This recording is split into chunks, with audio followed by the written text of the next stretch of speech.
What's going on, everybody?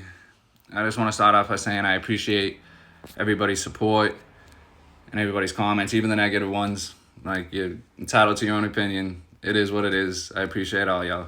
Secondly, I see a lot of comments talking about that's what you get for having a warrant or committing a crime. Bro, I got 0 warrants, 0 pending cases, didn't commit any crime. I was just on my lunch break. I'm just a civilian smoking a cigarette. Anyways, you saw a lot on camera, so this is what happened off camera.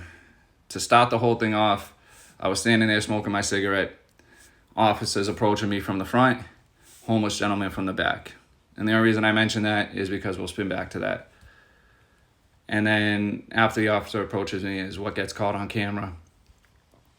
So you guys see up until I get thrown in the police cruiser and I had to cut out the video because I started calling people to come outside.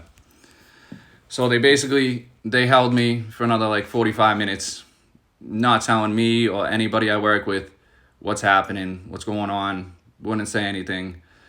They spoke to the victim of the crime, which I didn't know at the time, but that was the police first interaction and communication with the victim. So once they actually spoke with the victim and realized that they had the wrong person, they had to let me go. So the officer walks up and goes, "We're going to let you go, just give me your name." And I asked him why he did what he did, and I give him my name. So he told me he had a description of someone in a black t-shirt, which is crazy because no one spoke to this victim until I was already detained in the back of a cruiser. So I don't understand where he got a description of anybody. So after they let me go, I went down to the C6 precinct to file a report with the shift commander. And his story on why they stopped me was his officers responded to the scene, spoke with the victim. The victim pointed me out and gave the description of a gentleman in a black t-shirt. So then they approached me. Now, it couldn't have been like that. And I said this to him. I have it on video.